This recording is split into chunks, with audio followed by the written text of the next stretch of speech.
Senior journalist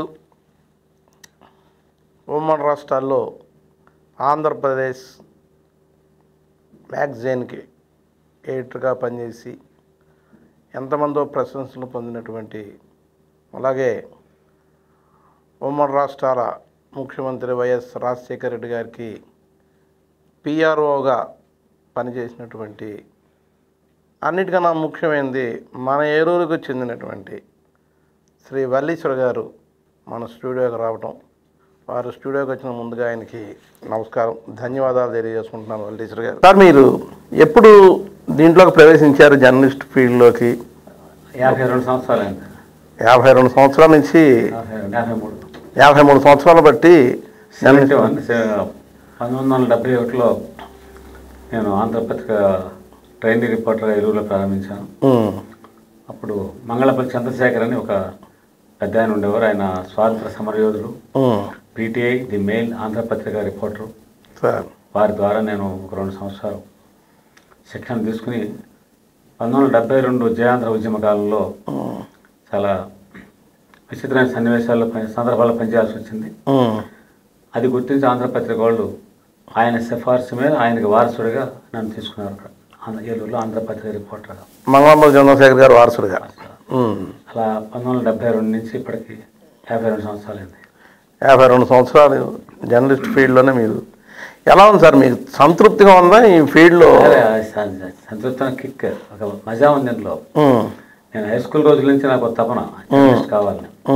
నేను కొండా పార్వతీదేవి తీసాబుల్ high school KP school high స్కూల్లో చదువుకున్నాను. అక్కడ చదివేప్పుడు 9th క్లాస్లో నేను కథావాహిని అని ఒక చిన్న 4 పేజీల జర్నల్, దాన్ని ఏమంటారు, చేత్తో రాసి చదువుకోవడానికి క్లాస్లో ఇచ్చేవాడిని. ఆ కథావాహిని ప్రింట్ చేయించాలని నేను టీచర్స్ దగ్గర విరాళాలు కూడా సేకరించినప్పుడు వెంకటరామ పార్పస్కి వెళ్ళాను. చాపరాల బాబ్జీ అని ఒక ఫ్రెండ్ ఉండేవాడు, అతను నాతో కలిసి వచ్చాడు. అతను నేను పేపర్ సప్లై చేస్తా అన్నాడు. వెంకటరామ పార్పస్ వాళ్ళు నవ్వారు, ఈ పేపర్ పనికిరాదు, మేము ప్రింట్ చేస్తాం, 1000 కాపీలు వేస్తాం, 8 రూపాయలు అవుతున్నారు. 8 రూపాయలు 1000 కాపీలకి. 1000 కాపీలు అక్కర్లేనా, 500 చాలు మాకు, తగ్గించాను అన్న. మీరు 500 వేసినా, 55 వేసినా, 1000 వేసినా 8 రూపాయలు. అలా అదొక డ్రీమ్, అదొక తపన నాకు. ఈ వృత్తి చాలా గొప్పది, ఈ వృత్తిలో ఒక పవిత్రత ఉంది, ఈ వృత్తిలో ఒక శక్తి ఉంది. సమాజానికి కొన్ని మంచి పనులు మనం చేయగలం. తర్వాత పాత్రికేయుడు అనే వ్యక్తి చాలా నిష్పక్షపాతంగా ఎవరి ప్రభావానికి లొంగకుండా పనిచేసే అవకాశం ఉన్నట్టు వృత్తి.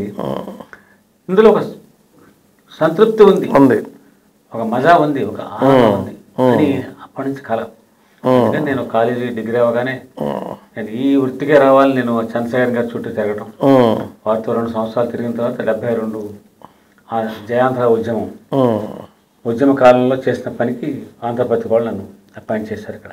ఓకే, ఆ పత్రిక తర్వాత వేరే పత్రికలోకి? ఆంధ్రపత్రికలో 6 సంవత్సరాలు చేశాను అక్కడ. నేను 77 దాకా చేశాను. ఆ టైంలో 73లో ఒక మిత్రుడు మొలకల దేవేంద్రరావు అని, ఆయన ఏలూరు టైమ్స్ అని ఒక ఈవినింగ్ డైలీ ప్రారంభించాడు. ఆ డైలీకి నేను మంత్రి ప్రొఫెసర్ శ్రీహరిరావు కలిసి ఆ డైలీకి కొంత టైం వెచ్చించేవాడు. నేను ఆంధ్రపత్రిక రిపోర్టర్, అదే నాకు ప్రేమ. కానీ ఏలూరు టైమ్స్ కూడా కొంత టైం ఖర్చు పెట్టేవాడిని. అందువల్ల ఫాంట్స్ ఏంటి, పేజీ లేఅవుట్లు ఎలా ఉంటాయి, ఇటువంటివన్నీ నేర్చుకునే అవకాశం వచ్చింది నాకు అక్కడే. 70 మధ్యలో స్నేహలత, అరిచా సూర్యనారాయణ గారి వీక్లీ అవుట్ ఉండే స్నేహలత, కొంతకాలం 2-3 సంవత్సరాలు స్నేహలత కూడా పనిచేస్తాను. ఫస్ట్ అసలు ఫాంట్స్ అనేవి అప్పుడు లెడ్ కంపెనీలో ఫాంట్లు ఎలా ఉపయోగిస్తారు అనేది స్నేహలతలోనే నేను అజాసూర్యనారాయణ గారి పత్రికలో మొదటి నేర్చుకున్నాను. తర్వాత ఏలూరు టైమ్స్లో ఒక 6 సంవత్సరాలు ఈ ఏదైతే మనకు ఒక తపన ఉంటుందో దానికి ఒక వెంట, అంటే ఒక మార్గం, అవకాశం, ఒక వేదిక, అది ఏలూరు టైమ్స్ ప్రొవైడ్ చేసింది. బట్ ఆంధ్రపత్రిక రిపోర్టింగ్లో ఉన్నటువంటి అవకాశాలు నాకు చాలా కల్పించింది. ఎలా రాయాలి అనేది, అప్పటిదాకా చిన్న వార్తలు, క్రైమ్ న్యూస్ అలాంటి రాస్తుండేవాడిని. జయాంధ్ర ఉద్యమం కన్నా ముందర ఒక 2-3 నెలలు, జయాంధ్ర ఉద్యమం ఎప్పుడు స్టార్ట్ అయింది, 1972-24 ఏలూరు సిఆర్డి కాలేజీలో ముఖ్యమంత్రి పివి నరసింహారావు వచ్చారు. ఆంధ్ర వెంకటేశ్వర విశ్వవిద్యాలయాల విద్యార్థి సంఘాల ప్రతినిధులు పిలిచి, మీరు ఉద్యమం చేయకండి ములికి నిబంధనల వ్యతిరేకంగా, ఇది సమస్య పోతుంది, నేను ఇందిరాగాంధీతో మాట్లాడతాను అని హామీ ఇచ్చారు. అయినా సరే ఆయన వెళ్ళిపోగానే అదే రోజు రాత్రి నిరవధిక సమ్మెకు పిలుపునిచ్చారు. విద్యార్థి సంఘాలు వెనకాల ఉన్నటువంటి ఇతర శక్తులు 25 నుంచి నిరవధిక సమ్మె. నెల రోజుల లోపల అది ఎన్జిఓలు, జీఓలు, జ్యుడిషియల్ ఆఫీసర్లు మొత్తం అంతా ప్రభావం ఒకసారిగా రాష్ట్రంలో మొత్తం వ్యవస్థ స్తంభించిపోయింది. మొత్తం వ్యవస్థ స్తంభించిపోయింది రాష్ట్రంలో. బస్సులు ఎక్కడి బస్సులు లేవు, ఎక్కడి ఎక్కడికి రవాణా లేదు, పాలు న్యూస్ పేపర్లు తప్ప ఏమీ లేవు. ఒక నెల రోజుల తర్వాత పూర్తిగా స్తంభించిపోయింది. నవంబరు నెలాఖరు నుంచి నవంబరు సెకండ్ హాఫ్, డిసెంబర్, జనవరి, ఫిబ్రవరి 3-4 మాసాల పాటు ఒక ఊరిని ఇంకో ఊరికి వెళ్ళాలంటే రైళ్ళు నడిచేవి. రైళ్ళు కూడా ఒకసారి రాస్తారోకో రైలు రోకో చేసేవాళ్ళు, అదే అయిపోయేవి. ఫిబ్రవరి 23 వెంకటరాపేట పోస్ట్ ఆఫీస్ మీద దాడి చేశారు ఆందోళనకారులు. ఫైరింగ్ అయింది, 4 చచ్చిపోయారు, 4 గాయపడ్డారు. నాకు కర్ఫ్యూ పాస్ ఉంది, అప్పటికే కర్ఫ్యూలో ఉంది సిటీ టౌన్లో. అప్పటికే మీరు వార్తలు రాయడంలో చంద్రశేఖర్ గారి తరఫున వారు మన గుండుగోలను ఉండేవారు. అవును, వారి తరఫున వర్క్ చేస్తున్నప్పుడు సాయంత్రం 5-5:30 ప్రాంతాల్లో వెంకటరాపేట పోస్ట్ ఆఫీస్కి వెళ్తే 4 చచ్చిపోయారు. వాడు షూట్ చేస్తున్నారు, షూటెడ్ సైట్ ఆర్డర్స్ ఉన్నాయి. కర్ఫ్యూ పాస్ వల్ల వాళ్ళు ఆగారు. మలబార్ పోలీసు 5 పడున్నారు, వాళ్ళకి రక్తాలు కారిపోతున్నాయి. ఇక్కడ ఒకటి బుల్లెట్స్ కాళ్ళల్లో దిగిపోయినాయి. ఒక షోల్డర్లో వాళ్ళు అన్న హెల్ప్ చేయాలంటే పోలీసు వాళ్ళు నన్ను ఎలా చేశారు. నా భుజం మీద చేసి కుంటుకుంటూ వీధి చివర స్వరూపరాణి నర్సింహం హాస్పిటల్ ఉండేది. ఆ హాస్పిటల్కి తీసుకెళ్ళి ముగ్గురిని తీసుకెళ్ళాను. తర్వాత ఒక ముసలాయన హెల్ప్ చేశాడు, ఇంకో 2 అలాగే హెల్ప్ చేసి తీసుకెళ్ళి హాస్పిటల్ చేస్తాం. సాయంత్రం 7-7:30 అయింది. 7:30 అయ్యాక అర్జెంటుగా విజయవాడ వెళ్ళి ఈ వార్త ఇవ్వాలి అంటే ట్రాన్స్పోర్ట్ లేదు, బస్సులు లేవు. పైగా ఆ రోజు జరిగిందంటే పవర్పేట రైల్వే స్టేషన్లో గూడ్స్ బండి తగలబెట్టారు, మాటలు పెట్టారు. అదే పోలీస్ స్టాండ్ తగలబెట్టారు. అదే వెంకటరాపేట పోస్ట్ ఆఫీస్ మీద దాడి చేశారు ఆందోళనకారులు. దాంతో మొత్తం బయటకు వెళ్తే బస్సులు లేవు, ట్రాన్స్పోర్ట్ లేదు. నర్సారాపేట ఫైర్ స్టేషన్ దగ్గరికి వెళ్ళి నిలబడ్డాం. ఎవరన్నా అంటే ఆ టైంలో ఏదో వాడు స్కూటర్ మీద వెళ్తుంటే వాడు తీసుకెళ్ళి జంక్షన్లో దింపాడు. అక్కడి నుంచి ఇంకో ట్రాక్టర్ ఎవరిని హెల్ప్ చేసి గన్నవర్లో దించాడు. ఇంకోళ్ళు ఎవరో రామర్పాడు దిగాల. మొత్తం మీద అంచెలంచెలే రాత్రి 11 గంటలు 11:30 ఈ వార్త ఇవ్వడానికి ఇది ఇవ్వడానికి. మరి మిగతా వాళ్ళు ఎవరు చూసిన వాళ్ళు లేరు, ఎవరి దగ్గరికి వెళ్ళిన వాళ్ళు లేరు. పైగా నాకన్నా మీద ఎక్స్ప్రెస్, హిందూ వాళ్ళందరూ వయసులో పెద్దవాళ్ళు వాళ్ళంతా. కాబట్టి వాళ్ళకి గవర్నమెంట్ హైదరాబాద్ నుంచి ఒక ప్రెస్ నోట్ వస్తుంది. కాబట్టి మనం చేసేది ఏంటి అన్నట్టుగా ఉన్నారు వాళ్ళు. బట్ మనం చూసింది రాయాలనేటువంటి ఒక తపన. నేను విజయవాడ వెళ్తే రాత్రి 11:30కి శివలింగ రాధాకృష్ణ గారు ఎడిటర్గా ఉండేవారు. ప్రకాష్ రావు అని ఎడిటర్ చీఫ్. ఆయన వెళ్ళగానే రాత్రి 11 గంటలకి నన్ను చూసి ఏంటి ఇలా ఉన్నావేంటి అన్నారు. అంటే జుట్టు రేగిపోయింది అనుకుని నేను వెళ్ళే స్కూటర్ మీద వాటి మీద వచ్చాను సర్లాగా అన్నా. అది కాదేంటి సొక్కా అంతా ఏంటి అంతా చూస్తే రక్తం అదంతా. సొక్కా మీద రక్తం ఏంటంటే వీళ్ళందరినీ నేను హెల్ప్ చేసే షోల్డర్ గాయపడిన వాడు చెప్తాను. వాళ్ళు కూర్చోముందు అర్జెంట్గా నువ్వేం చూసావు అది రాసేసి అన్నారు. అది ఎప్పటికప్పుడు గంటలో నేను దృశ్యం అంతా రాసేవటం. అది ఆంధ్రపత్రికలో ఒక ఆంధ్రపత్రిక మాత్రమే ఆ రోజు ఏలూరులో ఫైరింగ్ ఎలా జరిగింది, ఏం జరిగింది, ఆ సంఘటన మొత్తాన్ని వివరంగా ఇచ్చింది. అది అందువల్ల వాళ్ళకి నా మీద ఒక నమ్మకం, అలాగే చంద్రశేఖర్ గారికి ఒక నమ్మకం నా మీద. అలా స్టార్ట్ అయింది నాకు. 73 జనవరి నుంచి పూర్తిగా ఇక ఆంధ్రపత్రిక. అది 77 దాకా. 77 తర్వాత ఆంధ్రజ్యోతిలో ఒక 1.5 years చేశాను. 78లో ఈనాడు వాళ్ళు ఆఫర్ చేశారు. 78 మార్చిలో చేరాను. 78 మార్చి నుంచి 2003 చివరి వరకు, 2004 వరకు 26 సంవత్సరాలు దాదాపు ఈనాడులో రిపోర్టింగ్లో చాలా చోట్ల ఏలూరు 3 ఏళ్ళు, తిరుపతి, విశాఖపట్నం, ఢిల్లీ, హైదరాబాద్. హైదరాబాద్లో మాకు ఈనాడుకి న్యూస్ టైమ్ అని ఇంగ్లీష్ డైలీ ఉండేది. అవునండి. దానికి బ్యూరో హెడ్గా ఉండేవాడిని. 26 years రిపోర్టింగ్ అక్కడ చేశారు. ఈ ఆంధ్రపత్రికలో చేసిన దానికి ఈనాడులో చేసిన దానికి వ్యత్యాసం ఏమైనా ఉండేదండి? జర్నలిజంలో వ్యత్యాసం, స్వేచ్ఛలో మీరు రాసిన వార్తలు కట్ అవడం ఏమీ లేదు. ఇప్పుడు నాకు I love my profession, I respect my profession. ఈనాడులో ఎడిటింగ్ ఉండేది, చాలా ఎక్కువ రాస్తున్నావు అనేవాడు. ఎక్కువ రాస్తున్నావు, ఏదో డిటెక్టివ్ ఉన్న వాళ్ళగా స్టార్టింగ్లో ఒక పేరాగ్రాఫ్, తర్వాత అది ఏంటా అంటే చివరిదాకా చదవాల్సి వస్తుంది, చివరి ఎడిట్ చేయాలి అంటే చివరి నుంచి మామూలుగా ఎడిటింగ్ అంటే కింద 3-4 పేరాలు తీసేయాలంటే తీసేసేలా ఉండాలి. నువ్వు రాసిన చివరి దాకా చదివితే కానీ వివరణ వచ్చేది కాదు. ఇదేంటే ఇలా మార్చమని చెప్పేవాళ్ళు. అదే అటువంటి అంటే క్లుప్తంగా రాయాలనేది అప్పుడు మొదలైంది. అప్పటికి క్లుప్తంగా కాదు, స్టోరీని బట్టి. ఇప్పుడు ఒక డ్రెస్ మేకింగ్ సెంటర్ ఒకటి ఉండేది, దాని గురించి ఒక స్టోరీ రాస్తే వాళ్ళకి నచ్చింది. అది పెద్ద బాక్స్ కట్టి వేశారు. అదేమిటంటే గంజాయి వనంలో తులసి మొక్క. ఎందుకంటే ఆ డ్రెస్ మేకింగ్ సెంటరు శ్రీరామూర్తి ఒక ఆయన ఉండేవాడు, ఆయన నడిపేవాడు. లాభాలు సంపాదించి ట్రెజరీకి డబ్బు కట్టేది. అవునండి. డ్రెస్ మేకింగ్ సెంటర్లో లాభాలు సంపాదించి గవర్నమెంట్ డబ్బులు కట్టేది. అది ప్రభుత్వ సోషల్ వెల్ఫేర్ డిపార్ట్మెంట్లో పనిచేసేది అనమాట. సో అటువంటి స్టోరీలు వాళ్ళు అంటే న్యూస్ అది ఇది నెగిటివ్ పాజిటివ్ అని కాదు, ఇందులో చదివించే గుణం ఉందా లేదా అది కదా ముఖ్యం. అవును. మరి 26 సంవత్సరాలు ఈనాడులో కానివ్వండి మొత్తం సుదీర్ఘంగా చేసి స్వేచ్ఛతో చేసిన తర్వాత ప్రభుత్వం నడిపేటువంటి ఆంధ్రప్రదేశ్ మ్యాగజైన్కి ఎడిటర్గా వెళ్ళారు కదా? డైరెక్ట్గా వెళ్ళా. నేను 2004లో న్యూస్ టైం క్లోజ్ అవుతున్నప్పుడు మాకు ఒక స్కీమ్ ఇచ్చారు, వాలంటరీ రిటైర్మెంట్ స్కీమ్. అప్పుడు నాకు ఇంకా సర్వీస్ 4-5 ఏళ్ళు ఉంది. విఆర్ఎస్ తీసుకోకపోతే నేను ఈనాడులో కంటిన్యూ అవ్వచ్చు. కానీ నేను విఆర్ఎస్ తీసుకోవడానికి ఇష్టపడ్డాను.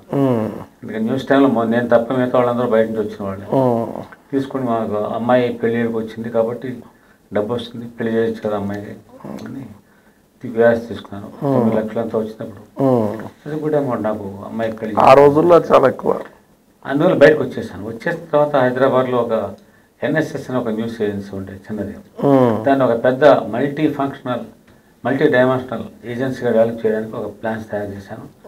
వాళ్ళతో కలిసి వర్క్ చేస్తున్నాం. ఆ టైంలో రాజశేఖర్ గారు చీఫ్ మినిస్టర్ అయ్యారు. ఒక కామన్ జర్నలిస్ట్ ఫ్రెండ్ ఒక అతను సుధాకర్ ఉండేవాడు. అతను మీరు మీ చీఫ్ పిఆర్ఓగా వల్లేసుని తీసుకుంటే బాగుంటున్నాను అన్నాడు. రాజశేఖర రెడ్డి గారికి నేను తెలుసు, తిరుపతిలో పనిచేసినప్పుడు ఆయన పిసిసి ప్రెసిడెంట్, నేను తిరుపతిలో పనిచేసినప్పుడు, నేను ఢిల్లీ వెళ్ళినప్పుడు ఆయన ఎంపీ. నేను ఢిల్లీలో ఉండగా ఏంటంటే ఈ నాయకులందరినీ పరిచయం చేసుకోవాలని వైజాగ్ నుంచి డైరెక్ట్గా ఢిల్లీ వెళ్ళాను. హైదరాబాద్లో పనిచేయాల.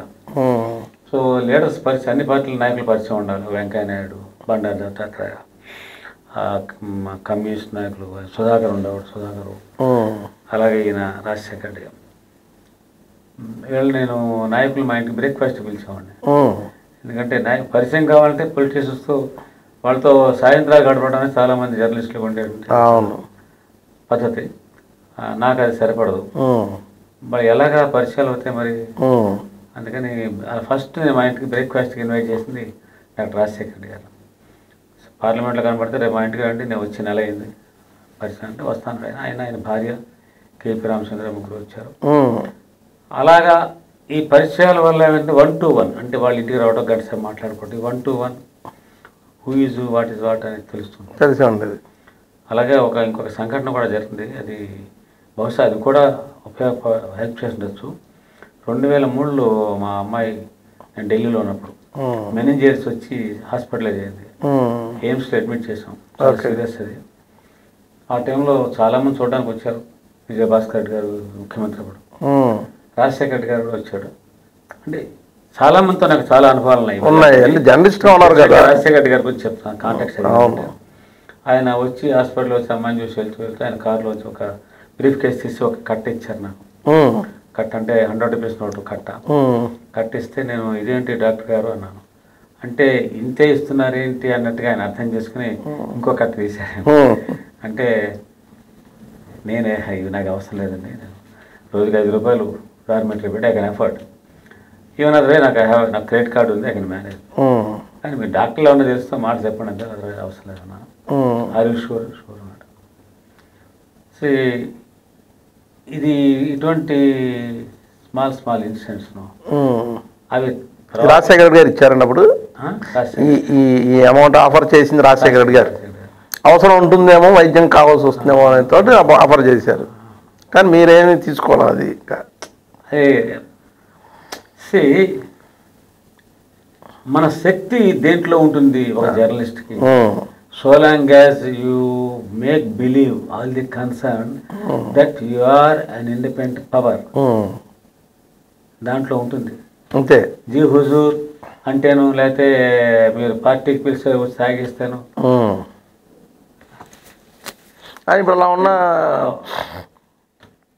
ఇప్పుడు మీరు అలా ఉన్నారు, ఒక ఎథిక్స్ ఫాలో అయ్యారు, ఫీల్డ్లో పర్ఫెక్ట్గా మీ వృత్తి మీ ధర్మాన్ని మీరు చేసుకుంటూ వెళ్ళారు, సక్సెస్ అయ్యారు. కానీ కొంతమంది అలా కాదు. ఇప్పుడున్న రోజుల్లో ఎవరికో ఒకరికి వెనకాల ఉండాలి, మనకు ఒక నాయకత్వం ఉండాలి, మనకు కూడా గాడ్ ఫాదర్ ఉండాలి, ఈ ఫీల్డ్లో కూడా అనేటువంటి కల్చర్ వచ్చేసింది వాళ్ళ. ఎందుకనేది అలా ఎందుకు వచ్చింది? నిజంగానే ఇప్పుడు మనం వర్తమానం రాయగలిగితే ఇంకేముంటుంది దాంట్లోనూ? ఒక మాట చెప్పాలి మీరు. చెప్పండి సార్. ఈ సమాజంలో జర్నలిస్ట్ మీద ఆధారపడి బట్టల వ్యాపారం చేసుకునే వాళ్ళు, కూరలు అమ్ముకునే వాళ్ళు, లేకపోతే తాపీ వాళ్ళని సప్లై చేసేవాళ్ళు, ఇంజనీర్లు, ఆడిటర్లు, డాక్టర్లు, వీళ్ళు ఎవరు లేరండి. ఎవరు జర్నలిస్ట్ మీద ఆధారపడి లేరు. సమాజంలో ఒకే ఒక వర్గం ఉంది. ఆ వర్గానికి మాత్రమే ఈ మీడియా యొక్క అవసరం ఉంది. ఆ వర్గం పేరు పొలిటీషియన్. చెప్పండి, ఇంకెవరన్నా ఉన్నాడా మన మీద డిపెండ్ అయి ఉన్నాడా? లేరుగా. మీరేదో ప్రకటన వేసి ఒక న్యూస్ వేయమంటే మీరు ప్రకటన వేస్తా ఉంటారా మహా అయితే. అంత మించి ఎవరు మన మీద ఆధారపడి లేరు. ఈ వర్గం ఆధారపడి ఉంది. ఆ వర్గం ఇక్కడ అందుకని ఏం చేస్తుందంటే ఈ వర్గం రాజకీయ వర్గం మీడియా తనని ప్రొజెక్ట్ చేయాలి. ఈ ప్రొజెక్షన్ వల్ల లాభం ఏంటి? ఒకటి పార్టీలో తన అధినాయకుల ముందర వీడు పనిచేస్తున్నాడు రా, పార్టీ కోసం పనిచేస్తున్నాడు రా, లేదా నా కోసం పనిచేస్తున్నాడు రా, నాయకులు అనుకోవడానికి, లేదా సమాజం కోసం వీడు చాలా కష్టపడుతున్నాడు రా, మళ్ళీ ఎన్నికల్లో వీడిని గెలిపిస్తే మంచిదిరా అని ప్రజలు అనుకోవడానికి ఉపయోగపడుతుందని ఆశతో, అంతే, దానికోసం మీడియాను ఆశ్రయిస్తారు. మీడియాకి అస్పృహం ఉండాలి. ఈ నా మీద ప్రేమతో వీడు నన్ను వాళ్ళ డెంగర్ పిలవట్లా, నా మీద ప్రేమతో వాళ్ళ అమ్మాయి రాజేశ్వరి ఏంటి రావయ్యా, మీరంతా రావు, నువ్వు రాకపోతే ఎలా అన్నా, నువ్వు రాకపోతే ఆ కార్యక్రమం రానా అనేవాళ్ళు అంటారు. ఇది నిజం కాదు. ఇది మనం లేకపోతే ప్రపంచం ఆగిపోతుంది అక్కడ. కానీ ఈ పొలిటీషియన్ అన్న వ్యక్తి అతన్ని తప్పు పట్టుకోవడం లేదు. ఎవరైనా తన వృత్తికి ఎవరు ఉపయోగపడతారో వాళ్ళు ఉపయోగించుకుంటారు. కాబట్టి మీడియా యొక్క ఎక్కువ ఉపయోగం పొందేటువంటి వాళ్ళు కనుక వాళ్ళు ఏదో రకంగా మీడియాని మనం గుడ్ హ్యూమర్లో పెట్టాలి, అంటే మంచి చేసుకోవాలి అని చూస్తారు. మీడియా నేను ఏ పొలిటీషియన్కి లొంగకూడదు, ఏ పొలిటీషియన్ ప్రభావంలో పడకూడదు అని అనుకోవట్లో తప్పలేదు. కానీ నమ్మకంగా దగ్గరగా లేకపోతే మీకు సమాచారం రాదు. దగ్గరగా వెళ్తే లొంగిపోయే ప్రమాదం ఉంటుంది, ప్రభావితం అయ్యే ప్రమాదం ఉంటుంది. కాబట్టి ఈ బ్యాలెన్స్ ఎలా చేసుకోవాలి, చేసుకుంటూ మన యొక్క వ్యక్తిత్వం ఎలా కాపాడుకోవాలి, మన ఐడెంటిటీ ఎలాగ మనం ప్రొటెక్ట్ చేసుకోవాలి, ఇది డిపెండ్స్ అపాన్ మన యొక్క ప్రొఫెషనల్ కమిట్మెంట్ బట్టి ఉంటుంది. ఏదో కత్తి మీద సావులాంటిది. అది ఎవరు ఎందుకు ఏం చేస్తున్నారు అన్న దానికి వెళ్ళను. ఇవాళ పరిస్థితులు రకరకాల అనేక కారణాలు. ఇవాళ మీరు ఏదో ఒక మీడియా అంటే రిపోర్టర్స్ అనే తప్పట్టుకోకండి. రిపోర్టర్స్ వాళ్ళు పనిచేసే న్యూస్ పేపర్స్ని బట్టి కూడా ఉంటుంది. కొన్ని పేపర్లు వాళ్ళ ఆ పార్టీలకు యాజమాన్యాలను బట్టి కూడా ఉంటుంది. నా అదృష్టం అంటే నేను పనిచేసిన కాలంలో ఇలా లేదు పరిస్థితి. లేదు, యాజమాన్యం చెప్పడం అనేది ఏమి ఉండదు కాదు, జరిగిన ఇన్ఫర్మేషన్ ఇచ్చేవారు. ఎన్టీ రామారావు రాజకీయాలకు వచ్చినప్పుడు ఆయన ఈనాడు పూర్తిగా సపోర్ట్ చేస్తూ ఆయన ఫోటోలు రోజు స్నానం చేస్తున్న ఫోటోలు వగేర ఫోటో వేసిన రోజుల్లో కూడా ఎన్టీ రామారావుకి అనుకూలంగా రాయండి అని రామోజీ గారు మాకు ఎప్పుడు చెప్పలా.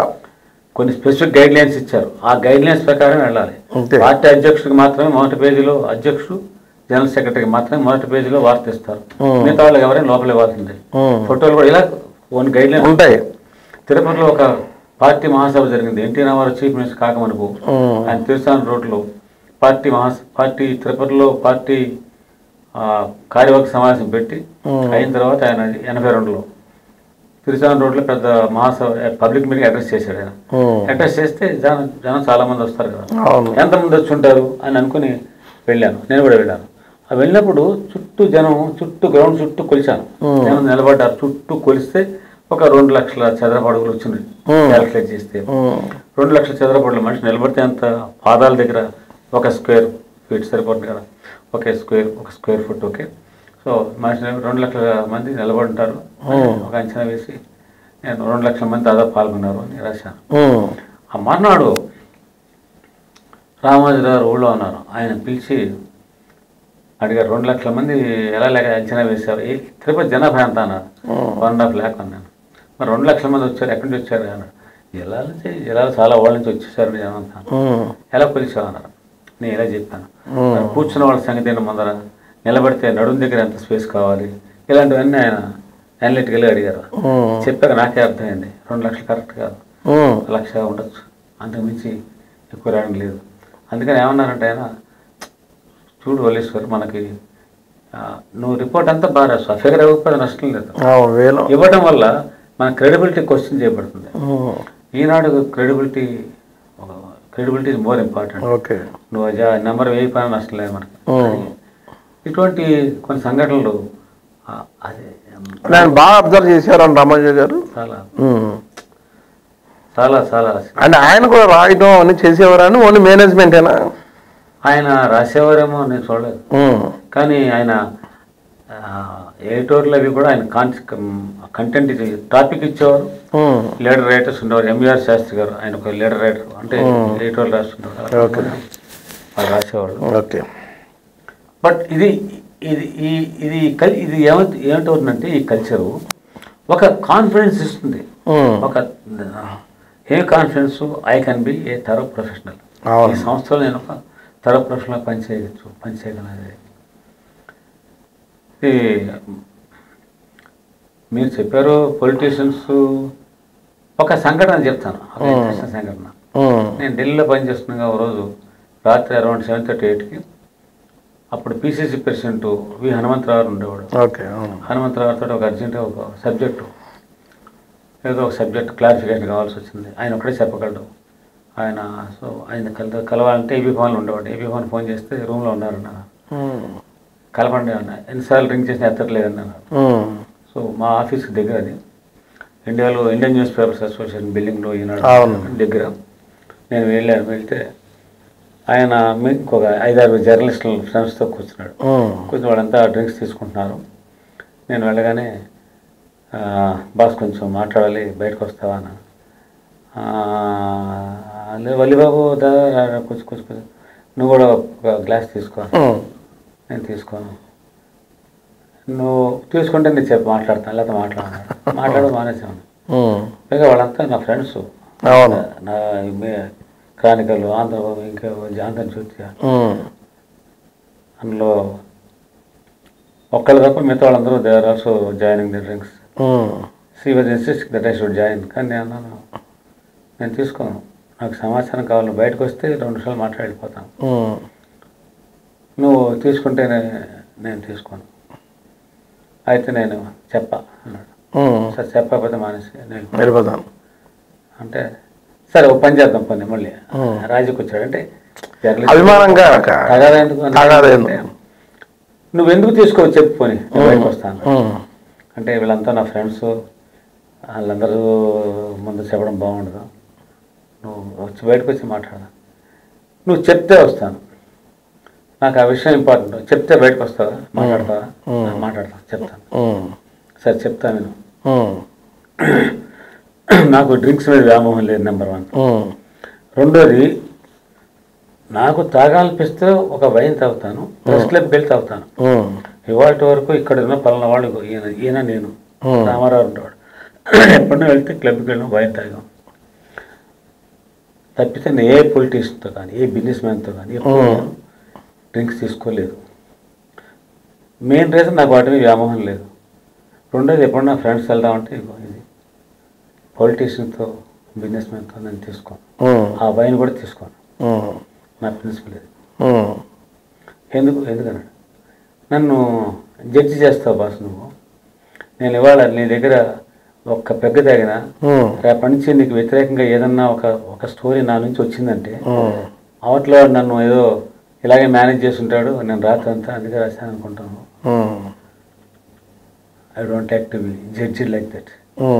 నేను నాకు అలాంటి ముద్ర నాకు పనికిరాదు. నా క్రెడిబిలిటీ నాకు ఉండాలి, నా వ్యక్తిత్వం నాకు ఉండాలి. సారీ వస్తే మాట్లాడతాను, లేకపోలేదు. అండ్ మంచివాడు హనుమంతరావు బయటకు వచ్చాడు, మాట్లాడాడు నిమిషాలు. అందువల్ల నాకు అక్కడ ఉన్న మిగతా జర్నలిస్ట్ ఫ్రెండ్స్తో కొంతకాలం కొంచెం రిలేషన్స్ స్టెయిన్ అయినాయి. అంటారు కదా ఏముంటాయి. బట్ స్టిల్ ఇది ఈ ప్రొఫెషన్ ఒక విషయం మీతో చెప్పాలి. నేను ఒక జడ్జి లంచం తీసుకుని జడ్జిమెంట్ ఇస్తాడు అంటే మీరు భరించగలరా?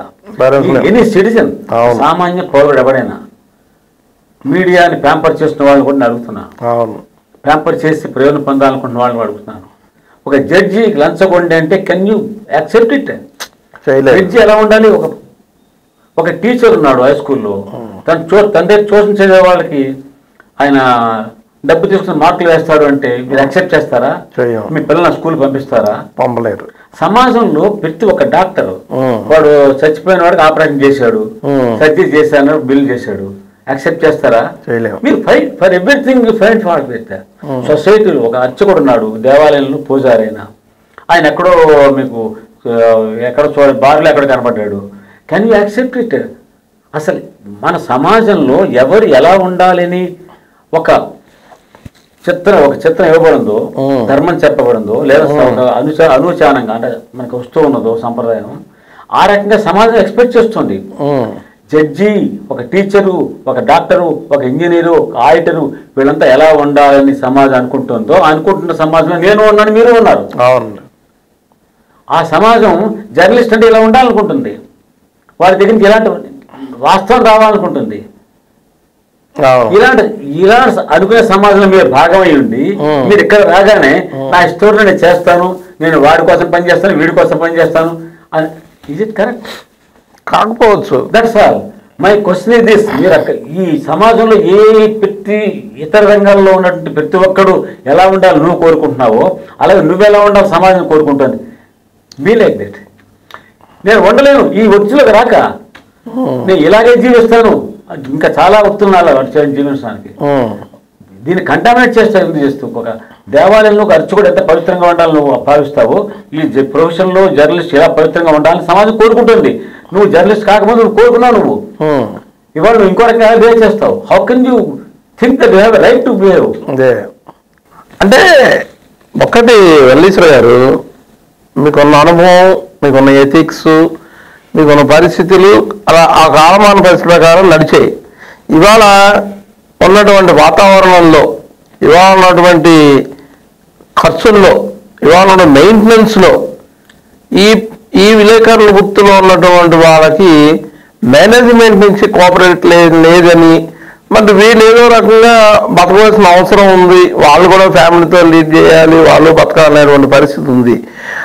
సేమ్ టైం మీ మేనేజ్మెంట్లో మీకు కొన్ని ఫెసిలిటీస్ కలిపి ఉండొచ్చు, మీరు దానికి సరఫరాగానే మీరు ఖర్చులు పెట్టుకుని మీరు జీవించి ఉండొచ్చు. కానీ వాళ్ళు అలా లేదు కదా.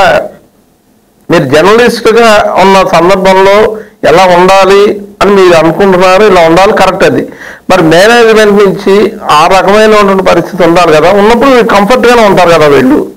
అది తగ్గిందా అని ఒక మీరు చెప్పిన దానికన్నా ఇంకొకటి ఏంటంటే, అలా మీడియా యొక్క స్వరూపం మారిపోయింది. డిజిటల్ జర్నలిజం వచ్చింది, టెలివిజన్స్ వచ్చి, టీవీలు వచ్చాయి, టీవీల తర్వాత యూట్యూబ్ ఛానల్స్ వచ్చాయి, డిజిటల్ జర్నలిజం వచ్చింది, ఇందులో రకరకాల రూపాలు వచ్చాయి. ఇప్పుడు మనం దాని గురించి ఇప్పుడు మీకు రాజశేఖర రెడ్డి గారికి ఉన్నటువంటి సాన్నిహిత్యం ఎలా మొదలైంది? మీరు ఆంధ్రప్రదేశ్ ఎడిటర్గా వెళ్ళడానికి ఆయనకు ఉన్నటువంటి పరిస్థితి ఎలా మొదలైంది? రాజశేఖర రెడ్డి గారు, నేను చెప్పాను, నేను చీఫ్ మినిస్టర్ అవగానే ఒక జర్నలిస్ట్ ఫ్రెండ్ మోతారక సుధాకర్ని, అతను నా పేరు సజెస్ట్ చేశాడు. ఆయన కేవీపీ గారు వల్లేసుకుని తీసుకుంటాను వాళ్ళు. నేను చీఫ్ పిఆర్ఓ, నేను రాజశేఖర చీఫ్ పిఆర్ఓ. ఆయన దగ్గర 1 year అయిన తర్వాత నేను 1 yearలో చాలా చేసాం. యాక్చువల్గా మీకు గుర్తుంటే 2005 మేలో ఈనాడులో ఏడాదిగా నా మనసంతా మీరే అని ఈనాడులో పైన స్టీమర్ అంటారు. సో మెయిన్ హెడ్డింగ్లో 8 కాలాలు రాజశేఖర రెడ్డి గారి యొక్క మనసులో భావాలు రాజశేఖర రెడ్డి గారు రాసిన ఆర్టికల్ ఒకటి ఉంటుంది. అది సెకండ్ పేజ్ కూడా కంటిన్యూ నేను సంతకం పెట్టినది. అది ఈనాడులో వచ్చింది. ఆ రోజు ఈనాడులో అంత ఆర్టికల్ రావటం కూడా చాలా దాని పరిస్థితులు దాని కథ అంతా వేరే సబ్జెక్ట్ వేరు. అది అందులో వాళ్ళు ఏదో 1 year పూర్తయినప్పుడు రకరకాలుగా ఆర్టికల్స్ వేయాలనుకున్నారు అన్ని పార్టీల నాయకులు. అలా రాజశేఖర్ గారు ఆయన రాసిన చేశారు. అది అయితే ఒక ఒత్తిడి వచ్చేది నా మీద. అంతకుముందు చంద్రబాబు నాయుడు గారు ముఖ్యమంత్రిగా ఉండగా ఆయనకి ఒక విజయ్ కుమార్ చీఫ్ గారు ఉండేవారు. వాళ్ళు ఏం చేశారు, చంద్రబాబు నాయుడు గారు మీడియా మేనేజ్మెంట్లో ఆయనకు ఒక విశ్వాసం ఉండింది. అంచేత ఆయన జిల్లాల్లో కలెక్టర్లకి ఎస్పీలకి ఏం చెప్పేవారంటే మీడియాలో నెగిటివ్ వార్తలు రావటం నేను సహించలేము భరించలేమని చెప్పేవారు. అందుకే అప్పుడు ఎస్పీలు కూడా పిఆర్ఓలు పెట్టుకున్నారు ప్రతి జిల్లాలో. దాంతో ఏమైంది, మీడియాని మంచిగా చూడాలి అనేటువంటి ఒక కొత్త ట్రెండ్ అది చంద్రబాబు నాయుడు గారితో రాజశేఖర రెడ్డి గారు రాగానే దానికి అలవాటు పడినటువంటి కొన్ని మీడియా వర్గాలు రాజశేఖర రెడ్డి గారి మీద వెనక ఒత్తిడి తీసుకురావడం మొదలెట్టారు అనమాట. అది అంటే ఆయన దగ్గర కాదు, నా మీద. చీఫ్ పేరు కదా, నేను సీఎం చెప్పేసాను ఈ మీడియా మేనేజ్మెంట్ యాక్టివిటీస్ ఇవి కరెక్ట్ కాదు, మీరు సీఎం అయ్యి 1 year అవ్వాల అంచేత మీరు ఇప్పటి నుంచే మీరు అప్పుడెప్పుడో ముఖ్యమంత్రి చేశాడు కాబట్టి అని మీడియాని ఏదో మేనేజ్ చేయాలి అనే యాటిట్యూడ్ కరెక్ట్ కాదు. మీ పనితీరుతో మీరు ముందు ఇంప్రెస్ చేయండి పీపుల్ని. ఎలక్షన్ వచ్చినప్పుడు మీరు ఏమన్నా ప్రయత్నం చేస్తే చేయొచ్చు కానీ బట్ ఇప్పుడు అప్పటిదాకా కరెక్ట్ కాదు. బట్ నేను ఈ రెండో ఎక్స్పెక్టేషన్స్ ఉన్నాయి కొంతమంది వాళ్ళకి వారానికి ఒకసారి పార్టీ ఇవ్వాల్సి అది నా వల్ల కాదు, నా టెంపర్మెంట్ సరిపడదు, నేను వాళ్ళతో కొన్ని గంటల తరబడి ఖర్చు పెట్టలేను. నేను కాబట్టి మీడియాకి మీరు ఎవరిని పెట్టుకోండి. ఇది కాదు, సీఎంకి సంబంధించిన కాన్ఫిడెన్షియల్ వర్క్ ఒక 12 వర్క్స్ ఉన్నాయి.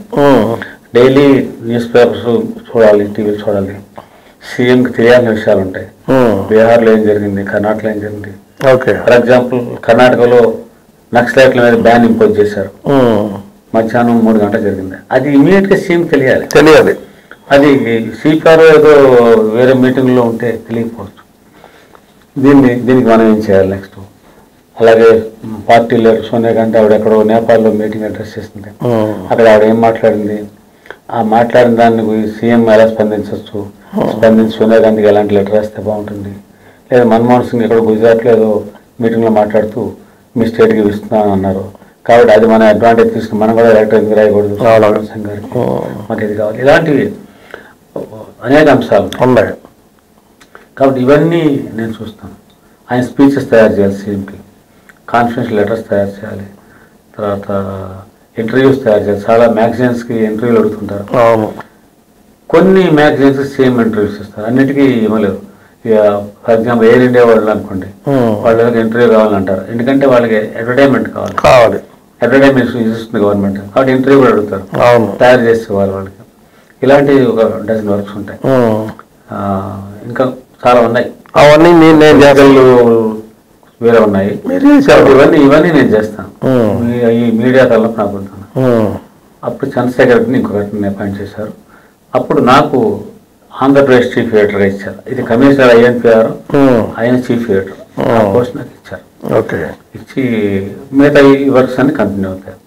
సో నేను ఆంధ్రప్రదేశ్ ఎడిటర్గా ఉంటే కూడా ఆయన మీడియా అడ్వైజర్గా ఈ పనులన్నీ చివరిదాకా చేశాను. రెగ్యులర్గా కలవడం, క్లిప్పింగ్స్ అవన్నీ చాలా వర్క్ ఉందండి మనకి, చాలా వర్క్స్ ఉన్నాయి. మన ఏలూరు కూడా ఆయన చాలా హెల్ప్ చేశాడు. ఏలూరుతో అన్నారు కదా, ఏలూరుకి రాజశేఖర రెడ్డి గారికి సంబంధం ఏంటండి?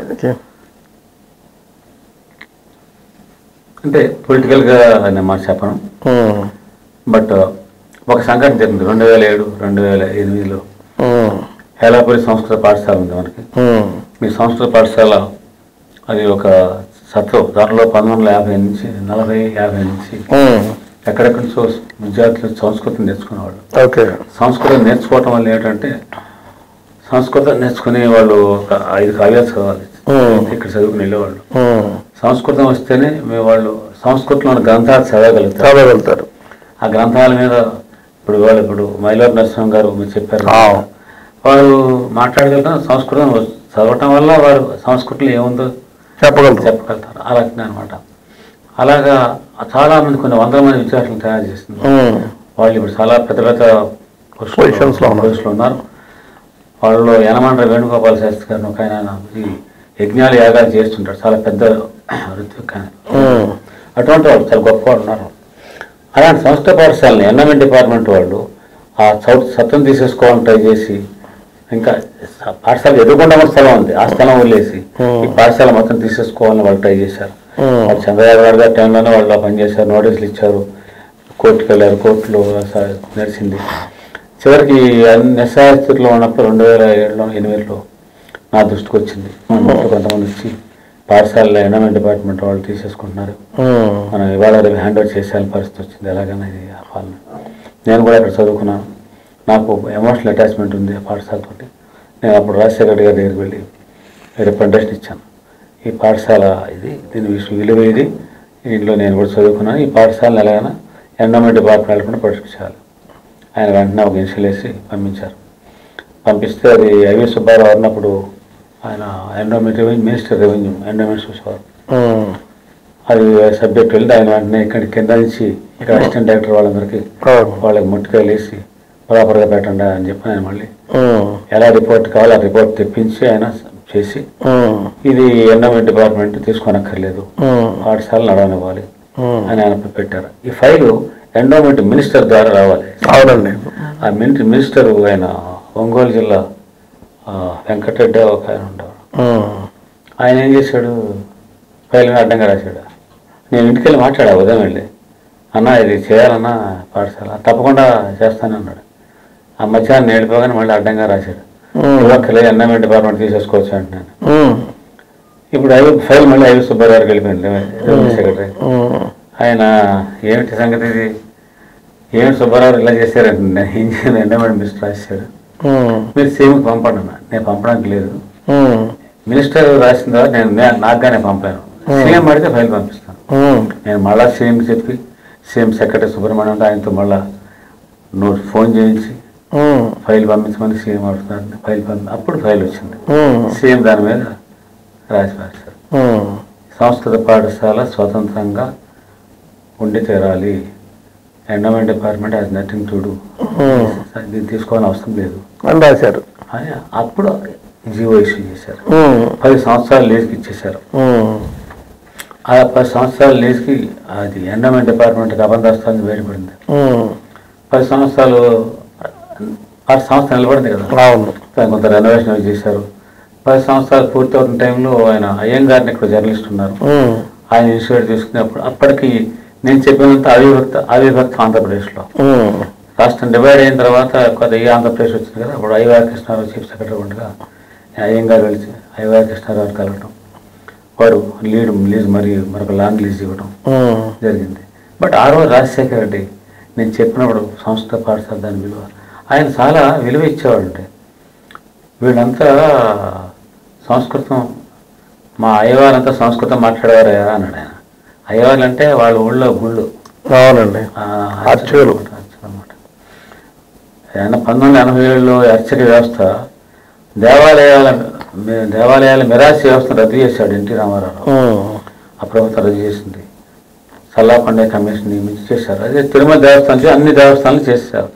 మిరాసి వ్యవస్థ అంటే వంశ పారంపర్య హక్కులు, అర్చకులు పోతాయి, ఆ దేవాలయంలో పనిచేసే రజకులు పోతాయి, ఆ దేవాలయంలో నాస్వానుభవ దేవాలయాలు పోతాయి, అందరికీ పోతాయి. అన్ని దేవాలయాలకి ఒక తిరుపతి దేవాలయం చూపి అన్ని దేవాలయాలు తీసుకుపారిస్తారా? అది రామారావు చేసినటువంటి దుర్మార్గమైనటువంటి పని. అది ఓకే, దేవస్థానాన్ని ఎవరైతే నమ్ముకుని దేవస్థానంలో ఎవరూ డబ్బులు ఇవ్వని రోజున తిరుపతి కొండకి పైకెక్కి 100 సంవత్సరాల వెనక్కి వెళ్ళండి, ముందు వెనక్కి వెళ్ళండి, కొండ మీద వెళ్తే పుల్లు సింహాలు ఏనుగులు ఉండేవి. కింద నుంచి పైకి పొగలు పొద్దున వెళ్ళి అర్చకులు దీపం పెట్టి నైవేద్యం పెట్టి నైవేద్యం పెట్టి దిగి వచ్చేసేవాళ్ళు. ఆ రోజున ఎవరిచ్చారు డబ్బులు వాళ్ళకి? నువ్వు పోషించావా? నీ ప్రభుత్వం పోషించిందా? భక్తులు పోషించారా? ఇది నా బాధ్యతను చేశారు వాళ్ళు. అలాంటి వ్యవస్థ, ఆ మొత్తం వ్యవస్థను రద్దు చేసి పరిస్థితి ఒక జీవోతో దాన్ని ఏ రకమైన మోటివ్ చేశారో తెలియదు. 30 సంవత్సరాలు దానికోసం ఫైట్ చేశాడు ఆయన. ఉస్మాన్ యూనివర్సిటీ రిజిస్టర్ చేశారు ఆయన, సౌందరరాజన్ గారిని. ఆయన చిలుకూరు, హైదరాబాద్ చిలుకూరులో బాలాజీ టెంపుల్ ఉంది, ఆ టెంపుల్కి ప్రధాన అర్చకుడు. ఆయన కొడుకు రంగరాజన్ గారు ఆయన ఎదురు కలిసి ఫైట్ చేస్తే రాజశేఖర రెడ్డి గారు 87లో జరిగిన దానికి 30 సంవత్సరాల తర్వాత 2007 దానికి మళ్ళీ వాళ్ళు 20 సంవత్సరాల తర్వాత 2007 రాజశేఖర రెడ్డి గారు జీవో ఆయుష భారత్ మళ్ళీ అప్పుడు రెవెన్యూ సెక్రటరీ అయినా ఆయన చేత వర్క్ చేస్తే మళ్ళీ జీవో తయారు చేసి ఆ రద్దు చేసినటువంటి చట్టం స్థానంలో కొత్త చట్టం తీసుకొచ్చారు. దేవాలయాల అర్చకత్వం వగేరా ఇదంతా బాధ్యతలన్నీ కూడా ఇవన్నీ బాధ్యతగా చేయాలి. అది వాళ్ళ బాధ్యత. హక్కు అన్న వాళ్ళ బాధ్యత మళ్ళీ రెస్టోర్ చేసి వాళ్ళ పావలా వడ్డీకి ఇల్లు కట్టుకోవడానికి ఇస్తాము, వాళ్ళకి ఎడ్యుకేషన్ లోన్స్ ఇవన్నీ చాలా తీసుకొచ్చారు. దాన్ని ఇంప్లిమెంట్ చేయాలి. ఇప్పటికీ ఆంధ్రప్రదేశ్లో ఇంప్లిమెంట్ కాల, తెలంగాణలో జీవో ఇచ్చారు, ఆంధ్రప్రదేశ్లో ఎందుకో తెలియదు. మరి అదే వ్యవస్థ అంతే. రాజశేఖర రెడ్డి గారు ఎంత కమిట్మెంట్ తో చేయించాడు, అది నీరు గారిపోతుంది. ఆయన ఇది దాని ఎఫెక్ట్ కనిపిస్తుందండి. సరే, ఆయన అన్ని రకాలుగా ప్రతి వాళ్ళకి చాలా దగ్గరగా ఉండి అందరికి హెల్ప్ చేసేవారనే ఒక ఇదైతే ఉంది సమాజంలో. ఎక్కడికి వెళ్ళినా బాగా చేస్తారు అనేది ఉండేది. ఇంకొకటి, ఆయన ప్రజల్లోకి వెళ్ళిన తర్వాత అక్కడున్న అవసరాలని, ప్రజల అప్పీల్ని విని గుర్తించి అవతల బడ్జెట్ ఉందా లేదా అనే సంబంధం లేకుండా అనౌన్స్ చేసి ఓకే మీకు ఇది ఇచ్చేస్తున్నా అని చెప్పి అనౌన్స్ చేసి వచ్చేసిన తర్వాత అప్పుడు ఆర్థిక మంత్రి రోసయ్య గారు మీరు ఇలా చేసేస్తుంటే ఇక్కడ బడ్జెట్ ఉండాలి ఏముండాలి అన్నది ఇట్లా అనేవారని విన్నాం. అది ఎంత మటుకు నిజమేనా సార్? ఒకసారి కొత్తలోనే 2004 ఆగస్ట్ సెప్టెంబర్లో వీలింగ్ ఛార్జెస్ అని ఉంటాయి. ఈ కొన్ని వెహికల్ సెక్షన్స్కి ఎలక్ట్రిసిటీ మీద వీలింగ్ ఛార్జెస్, వాటిని వేవ్ చేయాలని రాజశేఖర్ గారు అనౌన్స్ చేశాడు. రోసయ్య గారితో మాట్లాడాలని ఏదో వేరే పని మీద నేను అసెంబ్లీకి ఆయన రూమ్లో కొంచెం వర్క్ చేసుకుంటాను. ఆయన ఏంటయ్యా ఇది, నాతో ఒక మాట చెప్పలేదు, వీలింగ్ ఛార్జెస్ రద్దు చేస్తే ఆ డబ్బులు ఎలా వస్తాయి అనుకుంటాను నేను. ఎన్ని కోట్లైనా కానీ అది 10 కోట్లు కావచ్చు, 5 కోట్లు కావచ్చు. బట్ ఏంటిది అంటే ఆయనకి నా మీద చనువు. బట్ అవన్నీ ఏం జరిగినా కిలో బియ్యం రేట్ తగ్గించాడు, అవన్నీ చేశారు. బట్ రాజశేఖర గారి దగ్గర అన్ని తట్టుకునే శక్తి ఉంది. ఈయన షాక్ అబ్జార్ రోసయ్య గారు, వ్యవస్థ గొప్పది. అది ఆయన రాజశేఖర గారు నిర్ణయాలు ఇచ్చినా వాటిని షాక్ అబ్జార్ రోసయ్య గారు ఉన్నాడు కాబట్టి నడిచింది. అది అంటే మీ కార్యాలయం ఎవరికైనా సార్ రాజశేఖర్ గారు వచ్చి ఇంటికి వెళ్ళి ఫ్యామిలీ మెంబర్స్తో మాట్లాడుతాం, ఇంట్లో కూడా ఆయనతో సభ్యులతో ఎప్పుడు మాట్లాడలేదు. ఇంటికి చాలాసార్లు వెళ్ళాను. రాజశేఖర్ గారు ఒకసారి, రాజశేఖర్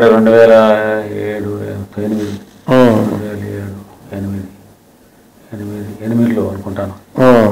అప్పుడు అసెంబ్లీలో పార్లమెంట్లో ఎకనామిక్ సర్వే రిపోర్ట్ పెడతారు.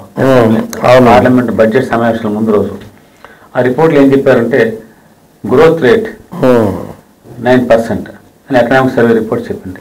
రిపోర్ట్ పేస్ చేయని ఆ రోజు పార్లమెంటు వాయిదా పడిపోతే రేపు బడ్జెట్ అనమాట. సో నెక్స్ట్ డే పేపర్లో అన్నింటిలో, టీవీలో అన్నింటిలో వచ్చింది గ్రోత్ రేట్, దేశం యొక్క గ్రోత్ రేట్ 9% అని ప్రముఖంగా వచ్చింది. ఇవాళ ఏం చేయగలను నేను అని ఆలోచించాను. నేను ఆంధ్రప్రదేశ్లో ఉన్నాను, బట్ నా ఆలోచన సేపు సేమ్ కోసం పనిచేయటం కన్నా ఏం చేయగలను అని ఒక ఐడియా వచ్చింది.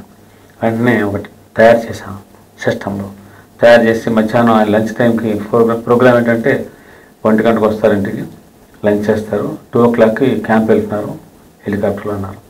నేను 1:30కి వెళ్ళాను. సుబ్రహ్మణ్యం సెక్రటరీ ఆయనతో పాటు వెళ్తున్నారు. నేను వెళ్ళి సరిగ్గా ఇంట్లో కూర్చున్నా. ఆయన లంచ్ అవగానే ఏంటి సార్ ఏంటి సంగతి సరదా అంటాడు. సరే ఇది చూపించాను. అది ఏముంటుందంటే ఇంత పెద్దది క్వార్టర్స్ పేజ్ అడ్వర్టైజ్మెంట్ అనమాట, పేపర్లో ఇవ్వడానికి. గ్రోత్ రేట్ ఈజ్ నాట్ 9% అని పెద్ద అక్షరాలతో ఉంటుంది.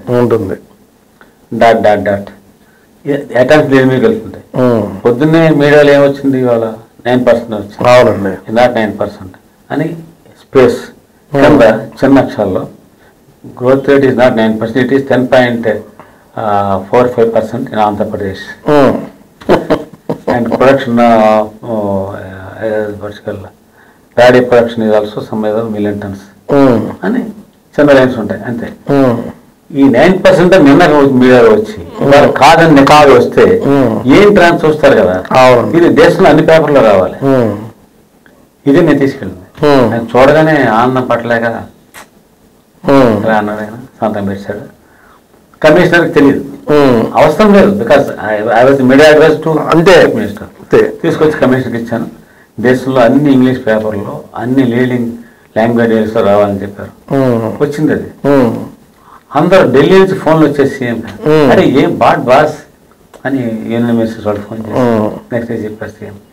అంటే 9% కాదు అనగానే అందరూ చూస్తారు. చూస్తే నాట్ అబౌట్ స్టేట్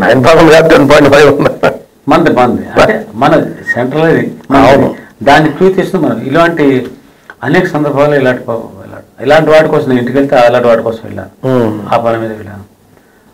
బట్ వినేవారు, బట్ చెప్తే వింటాము, రిసీవ్ చేసుకోవడం చేసామండి. 108 గురించి అంబులెన్స్ ఉంది కదా, దాని గురించి ఒక షూటింగ్ చేయాల్సి వచ్చింది. వాళ్ళు ఏమన్నారంటే ఒక అడ్వర్టైజ్మెంట్ వేస్తామండి చిన్నది టీవీలో, దానికి కొన్ని మీరు మెసేజ్ ఇవ్వాలని సీఎం అడిగారు.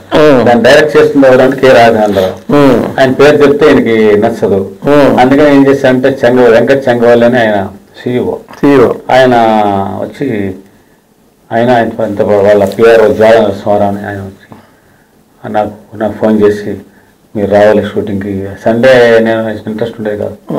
లేదు సేమ్ షూటింగ్లో ఏమైనా ఆయన నచ్చలే అనుకోండి తీసుకుంటే, అందుకని రమ్మంటే నేను వెళ్ళి ఆయన్ని సరే వేస్ట్ సబ్జెక్ట్ ఇది షూటింగ్ ఇది ఇవి ఎదురుకుండా పట్టుకుంటారు, మీరు చూసి చదివేసేయండి. 2-3 బుల్లెట్స్ చదివిన తర్వాత సార్ సరిగ్గా రాలేదు, మళ్ళీ ఏంటి వాళ్ళు సార్ ఇంకా ఇలా చదవాల్సిందే అన్నాడు. ఒక పని చేయండి, ఒకేసారి మీరు చదువుకోండి, సబ్జెక్ట్ మీకు తెలుసు కదా, మీరు ఎక్స్టెంపోర్ చెప్పండి, కట్ చేసి చెప్పండి, కావాలంటే మళ్ళీ చూసి మళ్ళీ చెప్పండి, బట్ అసలు టెక్స్ట్ మాకు అక్కర్లా, పట్టుకోం, మీరు చెప్పేసేయండి అని చెప్తే కొన్ని పదాలు కష్టంగానే మార్చాను. మొత్తం అంతా ఒక 15 minutes టైం ఇచ్చారు, కానీ 45 minutes షూటింగ్ పెట్టి షూటింగ్ చెప్తే అయిపోయింది. అయిపోయిన తర్వాత ఆయన చాలా హీ వాజ్ హ్యాపీ సేమ్, ఎందుకంటే ఆయన స్టైల్లో ఆయన చెప్పారు చాలా ఆనందంగా ఉంది. వాళ్ళు నాకు ఈ బలవంతంగా చదివి చూసి దాన్ని టెలిప్రాంప్ట్ అంటారు, అదే తలనొప్పి లేకుండా చేసావు అని. వెంకట చెంగవల్లి హ్యాపీ, వాళ్ళు మొత్తం బాగా వచ్చి అంత చనువు ఉండింది నాకు ఉండేది. ఆయన నా మీద నమ్మకం ఉండింది. ఆ నమ్మకం వల్ల ఇంకొక ఇన్సిడెంట్ చెప్తాను. చంద్రబాబు నాయుడు గారు తల్లి చనిపోయారు జనవరి 7వ తేదీ. తెల్లవారుజామున పేపర్లో 2 పేపర్లు ఈనాడు ఆంధ్రజ్యోతిలో మాత్రం చిన్న ఐటమ్, మొదటి పేరు చిన్న వార్త వచ్చింది, ఫస్ట్ పేరు చిన్న బాక్స్ ఐటమ్, చంద్రబాబు నాయుడు గారు తల్లి అమ్మన్నమ్మ రాత్రి అర్ధరాత్రి దాటకి చనిపోయారు అంటే రాత్రి 1 గంట చనిపోయి అంటారు. అప్పుడు 2 గంటలు ఏంటంటే 2 గంటలకి అందించే శక్తి చిన్న మీద పేపర్లు లేవు. సో వాళ్ళు చిన్న ఐటమ్ ఇస్తారు.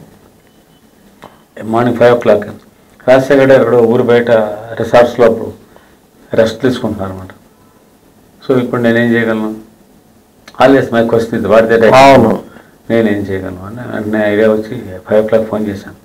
ఆయన అప్పుడే కిందకి వచ్చారండి, రమేష్ రెడ్డిని సెక్యూరిటీ ఆఫీసర్. ఫోన్ ఇవ్వడానికి ఫోన్ ఇచ్చాడు.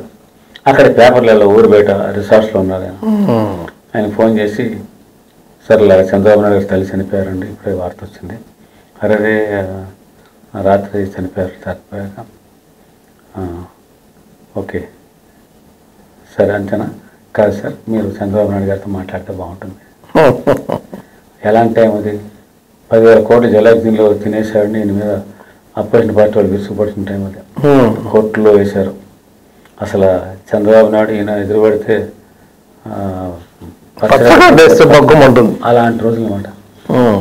బట్ అప్పుడు రాజశేఖర్ గారు ఎలా స్పందిస్తాడో నాకు సంకోచం ఉంది. ఏంటంటే దీనికోసం ప్రెస్ నోటీస్ సరిపోయేదానికి దీనికోసం ఫోన్ చేసావు పొద్దున్నే అంటే, లేదనుకోండి సరే ఏదో పని చెప్పుకుంటే ప్రెస్లో ఏదో చెప్పలేదు చాలు అంటే, ఇలాంటి మనసులో రకరకాల సందేహాలు వచ్చాయి, వస్తాయి కదా.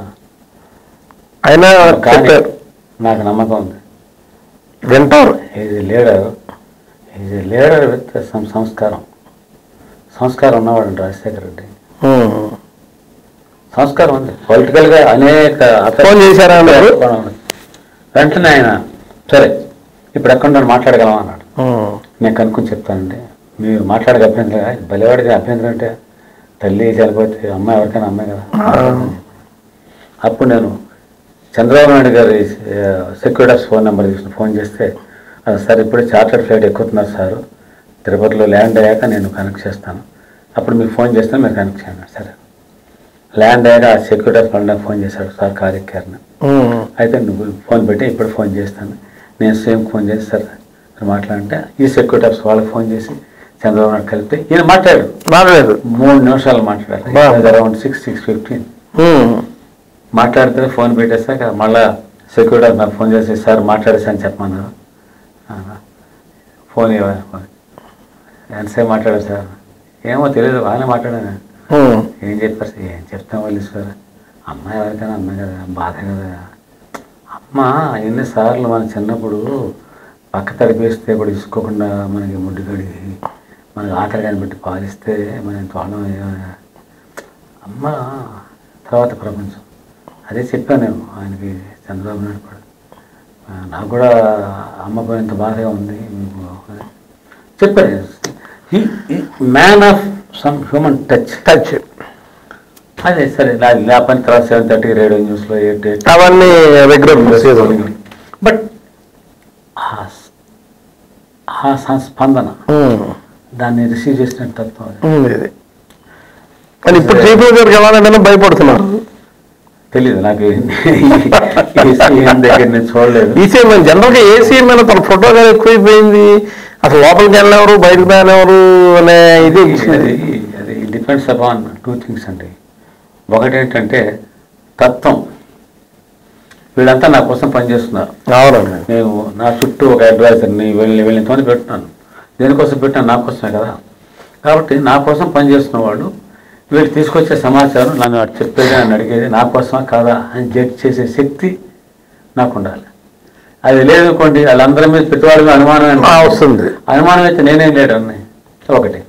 రెండోది ఏంటంటే ఒకవేళ నాకు నమ్మకం ఉంది వీళ్ళు నా మీద విశ్వాసం పనిచేస్తున్నారు అనుకున్నప్పుడు దానికి you must have enough patience. వాడు చెప్పింది ఏంటి వినాలి, విని జడ్జిమెంట్ ఇచ్చాను. ఇది చెప్పాలి, చేయొచ్చా చేయకూడదా, ఈ జడ్జిమెంట్ తీసుకోవాలా వద్దా. ఇది మీరు లెటర్ రాస్తే బాగుండండి, పలానా ఆయన ఇలా న్యూస్ పేపరు ఎడిటర్, లేకపోతే పలానా ఏదో ఫార్మర్ ఎడిటర్, లేదా పెద్ద ఆయన పొలిటికల్ లీడర్ ఇలా ఒక స్టేట్మెంట్ ఇచ్చాడు, రాజకీయాలు భ్రష్టు పట్టిపోయి అలా ఇలా అని రాశాడు, ఆయనకు మీరు లెటర్ రాస్తే బాగుంటుంది ఇది అని చెప్తాం అనుకోండి. సలహా వాళ్ళు ఏమని రాయాలి అంటే, మీ వంటి వారు వాస్తవ దృష్టితో చూడాలి, మేము ఏదో మా ప్రభుత్వం ఇలా తాపత్రయపడుతుంది, ఇలాంటి పాజిటివ్గా చెప్తాము. అందువల్ల ఏంటంటే ఆయన మైండ్లో ఉండేటువంటి నెగిటివ్ ఆపరేషన్తో మనం తొలగించాం, ఇటువంటి వాళ్ళు సమాజాన్ని ప్రభావితం చేసేవాళ్ళు, అది మంచిది కదా అని చెప్తాం అనుకోండి.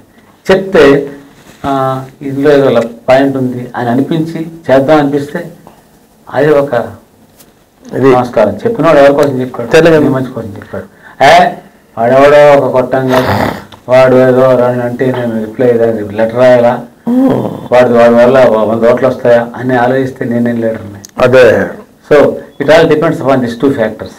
అదే సమయం కూడా పాటించేవారండి, ఇచ్చిన సమయం ప్రతి వాళ్ళకి చాలా స్ట్రిక్ట్ గా సమయం. అసలు మీరు వచ్చారనుకోండి, మీరు ఏదో అపాయింట్మెంట్ చూస్తున్నారు, ఏదో ఆ లిస్టులో పెడతారు, మీతో పరిచయం లేదు, మీరు వచ్చారు గోపికి ఇలా ఏలూరు గోపికృష్ణ అని ఉంటుందన్నమాట. సాయంత్రం ఏదో ఇవన్నీ ఇలాంటి అపాయింట్మెంట్స్ మధ్యాహ్నం ఒకటి ఉంటాయి అన్నమాట. ఆ లిస్ట్ ఆయన దగ్గర ఉంటుంది. మేము ముందు ఏదో సుబ్బారావు గారు వచ్చారు వెళ్ళారు, ఆ తర్వాత ఇప్పుడు గోపికృష్ణ గారు వస్తారు. మీరు లోపలికి అడుగుపెట్టగానే హలో గోపికృష్ణ ఎలా ఉన్నారు, ఏమిటి మీ పత్రిక ఎలా ఉంది, మీ టీవీ ఎలా ఉంది అంతా మీరు ఎక్కడి నుంచి అక్కడికి వెళ్ళేసరికి మీరు ఏం అడగడానికి వెళ్ళారు మర్చిపోతారు. అంటే ఎంత ఆప్యాయంగా మాట్లాడతారు, మిమ్మల్ని చాలా కాలం ఎదుగున్నట్టు అన్నీ, అంటే మీరు చాలా శ్రేయోగా చేయనట్టు ఆయన మాట్లాడే ఆ మాటలో, ఆ చిన్న దరహాసంలో, ఆ లుక్స్ లో బాగా క్లీన్ బౌల్డ్. 90% కేసెస్ మొట్టమొదటిసారి ఉన్న వాళ్ళు ఇలాగ రత్తయ్య గారు ఉన్నాడు, మీకు తెలుసా? ఆయన కేఎల్ కాదు, ఇది విజ్ఞాన్ గుంటూరు. ఇప్పుడు రత్తయ్య గారు చెప్పారు నాకు, నేను కొన్ని యూనివర్సిటీలు కొన్ని హై స్కూల్స్ని అడాప్ట్ చేసుకోవాలని స్కీమ్ వచ్చింది. అప్పుడు నేను లెటర్ రాశాను సీఎంకి, మనం కూడా అడుగుదాం, ఇస్తే ఇస్తారు లేకపోతే లేదని. నేను చంద్రబాబు నాయుడు గారికి అనుకూలమైన ఒక ముద్ర ఉంది నాకు. అయినప్పటికీ ఏమైతే రాశాను, లెటర్ రాసిన 2వ రోజు 3వ రోజు నాకు అక్కడి నుంచి ఆయన భాను గారు ఫోన్ చేశాడు. ఫోన్ చేసి, మీరు సీఎం గారు మీతో మాట్లాడుకుంటున్నారు, మీరు రాగలరా అన్నాడు. అది నా లెటర్ ఎప్పుడు అందింది, ఎప్పుడు చూశాడు? లేదు లెటర్ అయింది, అందుకే అన్నారు ఆయన. అంటే వెళ్ళాను నేను. మర్నాడు వెళ్తే లోపల అడుగుపెట్టుగానే రెండు అత్తయ్య గారు అని సీఎం ఆయన లేచి నిలబడి షేక్ హ్యాండ్స్ కూర్చోబెట్టి, అసలు నేను ఇంకా అయిపోయానంటే అక్కడతోటి మీరు 4 స్కూల్స్ ఏంటండి, 10 స్కూల్స్ తీసుకోకూడదా? మర్చిపోతారు. డిఫికల్ట్ అని ఆయన రత్తయ్య గారు. నాకు చిన్న అనుభవం ఉంది. మా ఇద్దరు పాత్రికేయ మిత్రులతో కలిసి నేను ఒకసారి వెళ్తా జరిగింది. మీలాగానే ఎదురు బదులుగా కూర్చోబెట్టారు. మీలా అంతే, మీరు చెప్పినట్టే. ఏంటి ఏలూరు ఎలా ఉంది, ఏలూరులో ఏం చేస్తున్నారు, మొత్తం జాబ్ నడుతున్నారు లేదా, ఏం కావలేదు. మాగన బాబు గారు వెనకాల వెళ్ళాము, అప్పట్లో ఎంపీ ఆయన మాగన బాబు గారు ఇక్కడ. చూడు వెంటనే చూడు, ఏం కావాలో వాళ్ళకి ఇమీడియట్గా చూసుకున్నారు. సరే రొటీన్లో అన్నీ జరుగుతాయి అనుకున్నామని ఓకే. సరే ఇప్పుడు రాజశేఖర రెడ్డి గారు మీరు పనిచేసిన సంతృప్తి లైఫ్లో ఎప్పుడు మర్చిపోలేనట్టుగానే మీకు ఉంది కంప్లీట్గా. ఇవాళ వరకు కూడా ఆయన గురించి, ఆయన ఒక జ్ఞాపకాలు, ఆయన దగ్గర పనిచేసిన సంతృప్తి అంతా మీకు అలా ఉండిపోయింది ఇప్పటికి కూడా. జర్నలిస్ట్గా మీరు ఏలూరులో ప్రారంభించారు, మీ లైఫ్ ఏలూరులో ప్రారంభమైంది జర్నలిస్ట్గాను. తర్వాత అంచెలంచెలుగా మీరు మిగతా పేపర్ల ద్వారా వెళ్ళారు, హైదరాబాద్లో సెటిల్ అయ్యారు.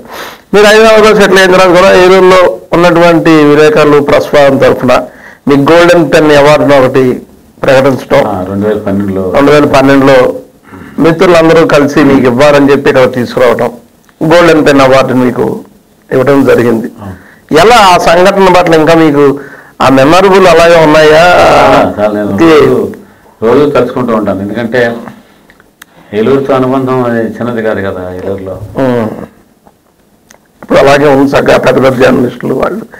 ఒక సంఘటన చెప్తాను, చాలా సంఘటనలు ఉన్నాయి అవన్నీ. లేదు, కుమారస్వామి గారు కలెక్టర్గా ఉండేవారు. అప్పుడు ఎంఈ భాస్కరన్ అని ఒక కేరళకు చెందిన ఆయన, ఒక IPS officer, superintendent of police. ఇది 75-76లో జరిగింది. ఆ టైంలో పోలవరంలో ట్రైబల్స్ నాన్ ట్రైబల్స్ మధ్య గొడవ జరిగింది. చాలా పెద్ద కొట్లాట అయిపోయింది, ఏదో తలపైలి హాస్పిటలైజ్ అయ్యారు అంతా. దాని మీద వెంటనే కలెక్టర్ ఒక జ్యుడిషియల్ ఎంక్వైరీ ఆర్డర్ చేశారు. జ్యుడిషియల్ మ్యాజిస్ట్రేట్గా ఈ పోస్టెడ్ హిమ్సెల్ఫ్, అంటే ఎంక్వైరీకి ఆయన వెళ్ళి జ్యుడిషియల్ ఎంక్వైరీ చేసి వచ్చాడు.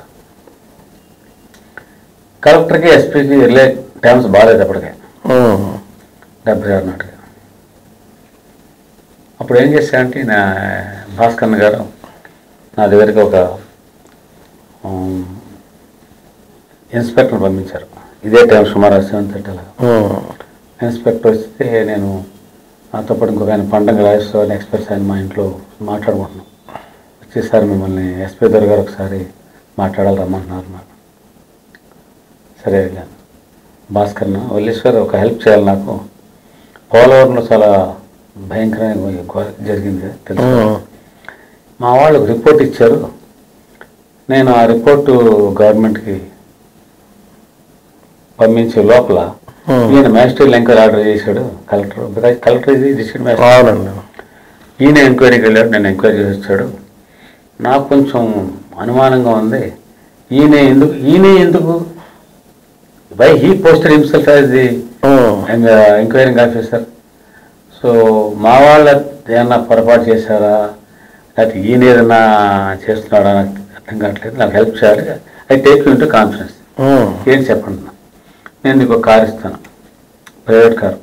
ఈ కారులో నువ్వు పోలవరం వెళ్ళి, నువ్వు రేపంతా పోలవరం నువ్వు విడివిడిగా, నీకు సంబంధం లేదు, ఒక రిపోర్టర్గా వాళ్ళతో వెళ్తే వాళ్ళందరితో మాట్లాడి అసలు ఏం జరిగింది, ఎవడు ఎంతవరకు కారణం, దీనికి సంఘటనకి ఎంత నాకు ఇన్ఫర్మేషన్ ఇస్తావన్నాడు.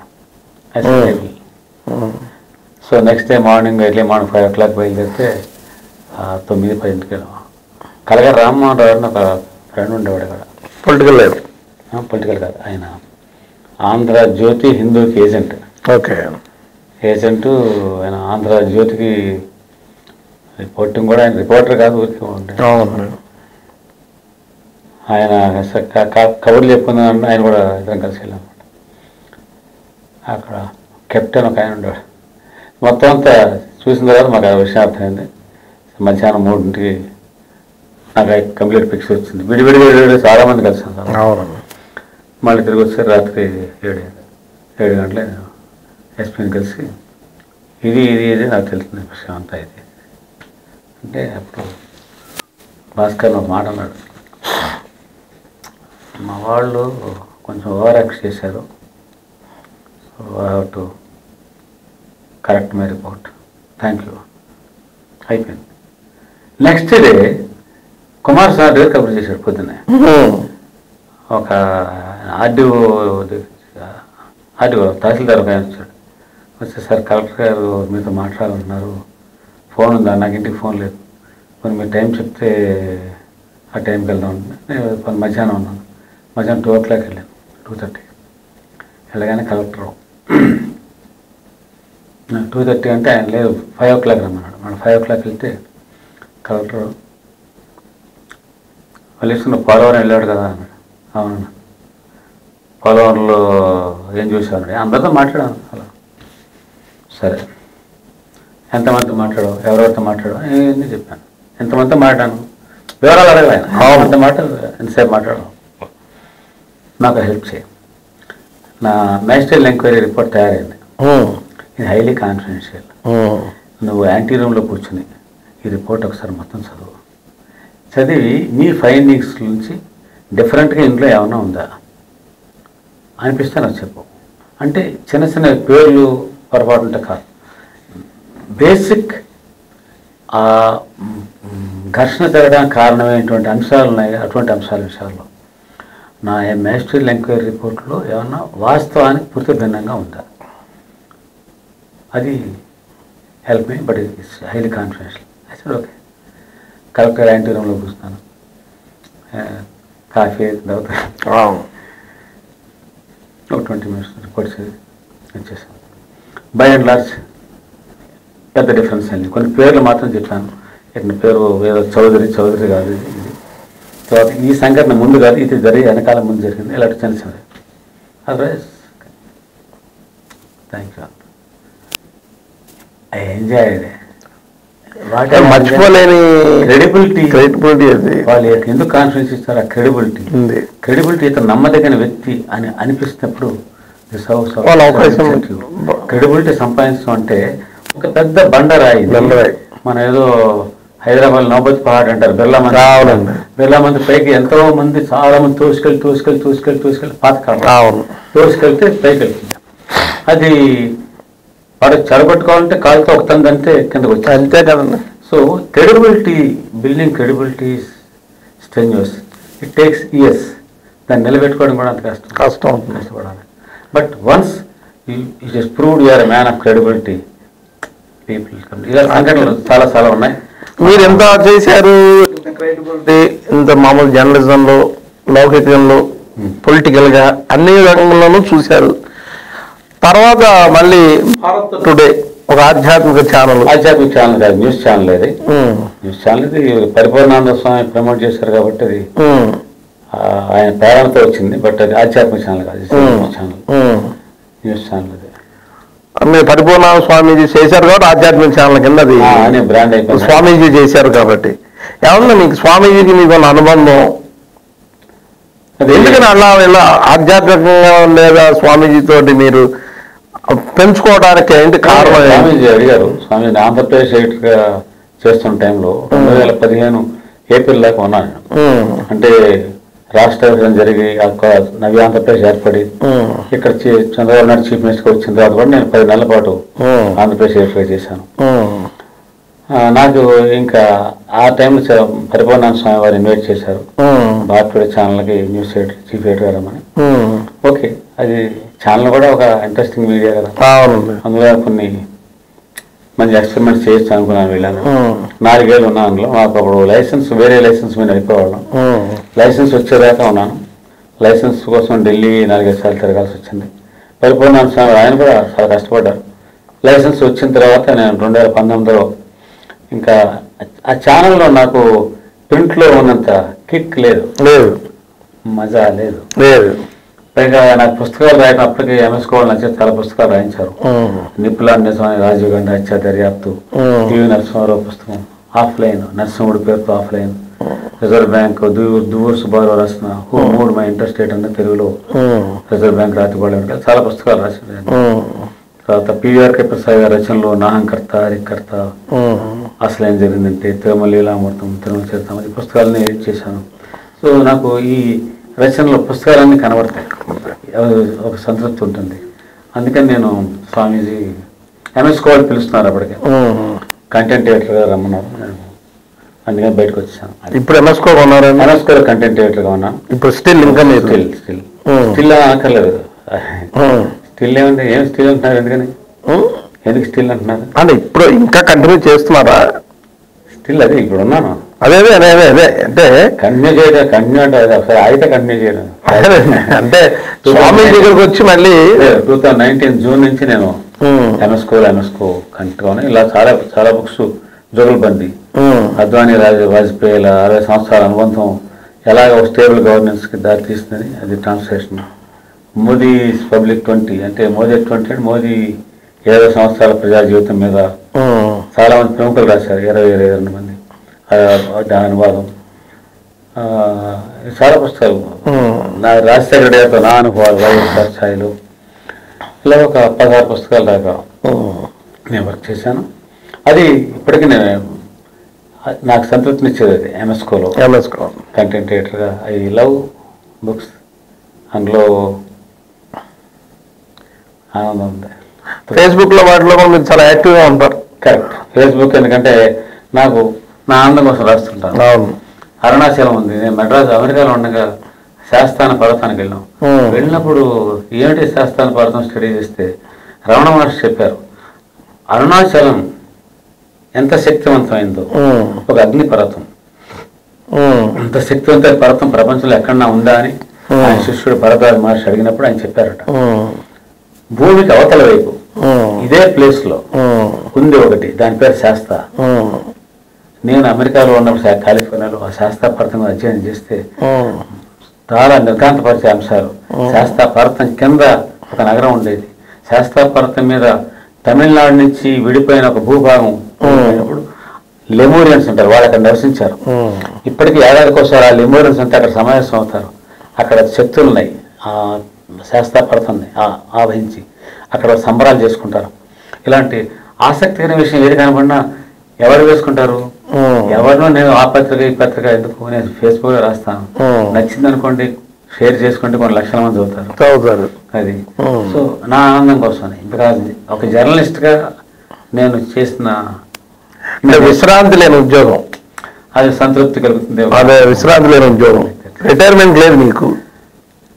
కారు బ్యాటరీ, ఇది చివరి విషయం చెప్తాను. కారు బ్యాటరీ, కారు నడుస్తున్నంతసేపు బ్యాటరీ రీఛార్జ్ అవుతూ ఉంటుంది.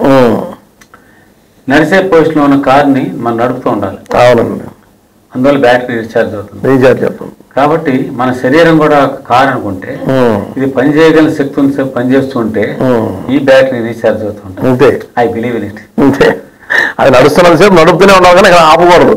ఉంటేనే మైండ్కి మిగతా వాటికి ప్రశాంతత చేకూరుతుంది.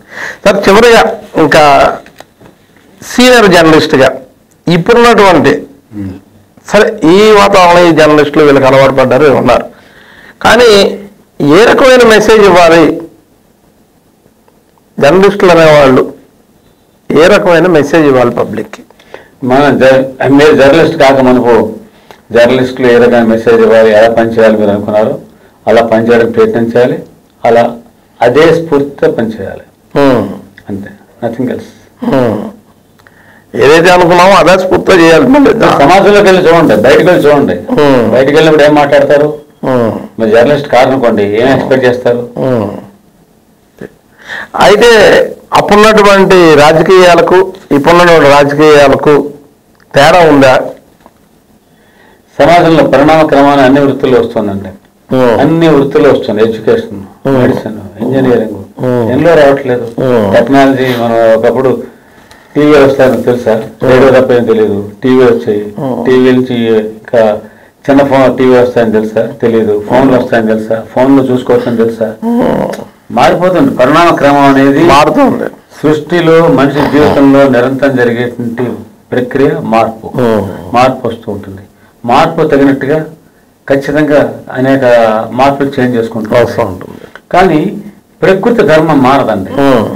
పులి పులిలా జీవిస్తుంది, కుక్కలా జీవిస్తుంది. కుక్క, నక్క, పిల్లి, కోతి, కాకి, గొడ్లగోబ, ఎలుక, ఏనుగు అన్ని జంతువులు వాటికి ఏ లక్షణాలైతే ధర్మం చెప్పబడిందో, సృష్టి చెప్పబడిందో ఆ లక్షణాన్ని పాటిస్తుంటాయి. మనిషి ఒక్కడే మనిషిగా జీవించడం తప్ప కుక్క, నక్క, పిల్లి, కోతి, కాకి, ఎలక, ఏనుగు, గొడ్లగోబ అన్ని లక్షణాలు సంతరించుకొని జీవిస్తుంటాడు. అవునండి. ఇది కరెక్టా? ఆత్మవిమర్శ చేసుకుంటే మనం ఎలా ఉండాలో మనకు తెలుస్తుంది, ప్రతి ఒక్కరికి తెలుస్తుంది.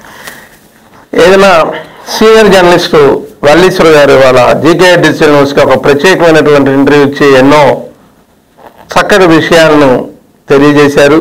ఆయన స్టూడియోకి వచ్చి ఈ విషయాలను తెలియజేసినందుకు ధన్యవాదాలు వల్లీశ్వర్ గారు.